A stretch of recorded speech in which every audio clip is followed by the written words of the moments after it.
Frankenstein, or The Modern Prometheus, by Mary Wollstonecraft Godwin Shelley. Letter 1 to Mrs. Seville, England. St. Petersburg, December 11th, 17. You will rejoice to hear that no disaster has accompanied the commencement of an enterprise which you have regarded with such evil forebodings.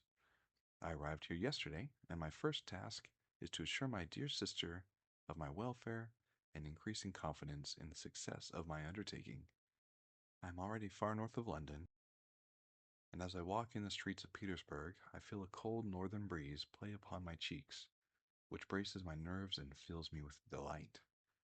Do you understand this feeling, this breeze, which has traveled from the regions towards which I am advancing, gives me a foretaste of those icy climes? Inspirited by this wind of promise, my daydreams become more fervent and vivid. I try in vain to be persuaded that the pole in the seat of frost and desolation, it ever presents itself to my imagination as the region of beauty and delight. There, Margaret, the sun is forever visible, its broad disk just skirting the horizon and diffusing a perpetual splendor. There, for with your leave, my sister, I will put some trust in preceding navigators.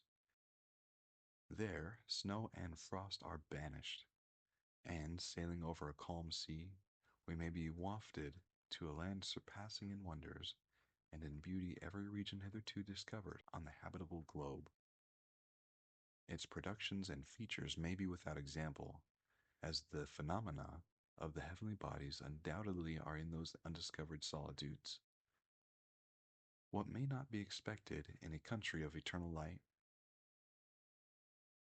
I may there discover the wondrous power which attracts the needle and may regulate 1,000 celestial observations that require only this voyage to render their seeming eccentricities consistent forever. I shall satiate my ardent curiosity with the sight of a part of the world never before visited, and may tread a land never before imprinted by the foot of man. These are my enticements, and they are sufficient to conquer all fear of danger or death, and to induce me to commence the laborious voyage with the joy a child feels when he embarks in a little boat with his holiday mates on an expedition of discovery up his native river. But supposing all these conjectures to be false, you cannot contest the inestimable benefit which I shall confer on all mankind to the last generation by discovering a passage near the pole to those countries, to reach which at present so many months are requisite, or by ascertaining the secret of the magnet, which, if at all possible, can only be effected by an undertaking such as mine. These reflections have dispelled the agitation with which I began my letter, and I feel my heart glow with an enthusiasm which elevates me to heaven, for nothing contributes so much to tranquilize the mind as a steady purpose, a point on which the soul may fix its intellectual eye. This expedition has been the favorite dream of my early years. I have read with ardor the accounts of the various voyages which have been made in the prospect of arriving at the North Pacific Ocean.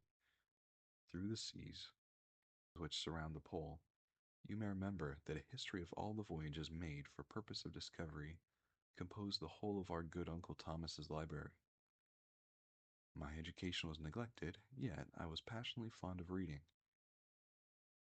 These volumes were my study day and night, and my familiarity with them increased that regret which I had felt as a child on learning that my father's dying injunction had forbidden my uncle to allow me to embark in a seafaring life.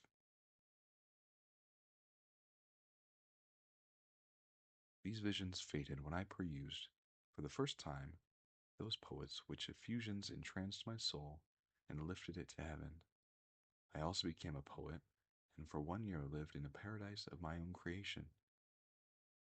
I imagined that I also might obtain a niche in the temple where the names of Homer and Shakespeare are consecrated.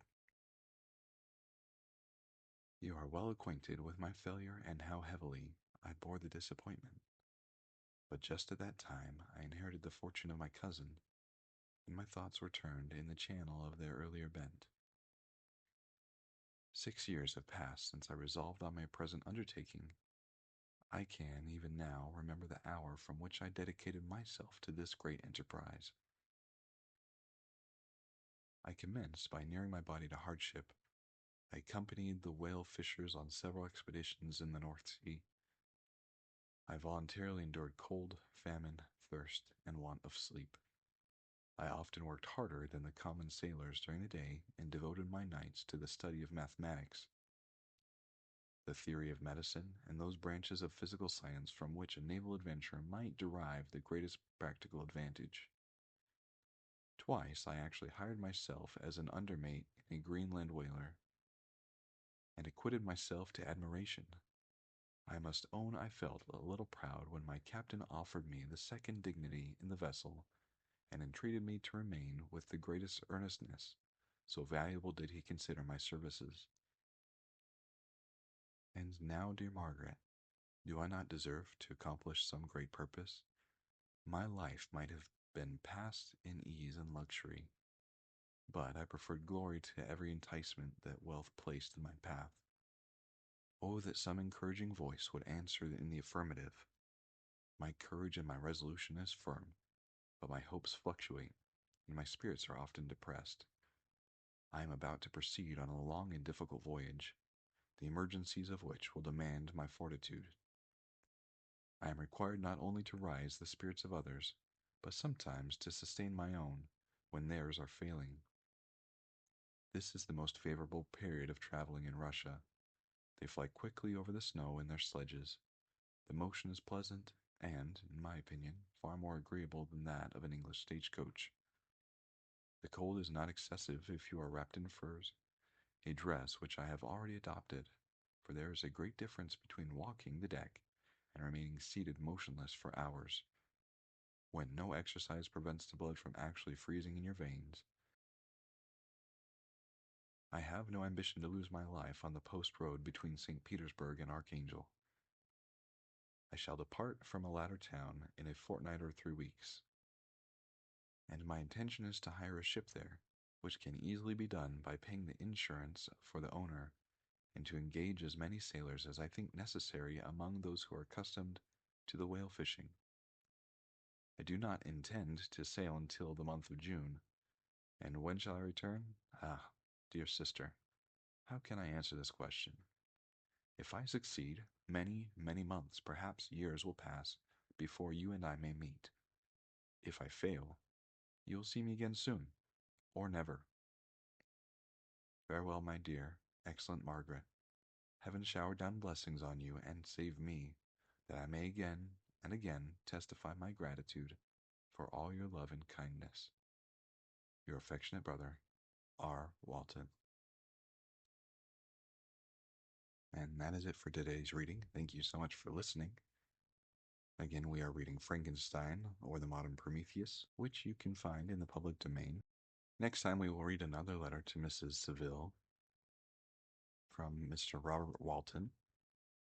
So tune in for that. And we will continue to read one chapter at a time. I'm considering the letters at the beginning. They're kind of like a prologue to the book. I'm considering those chapters, so I'm going to read them one at a time.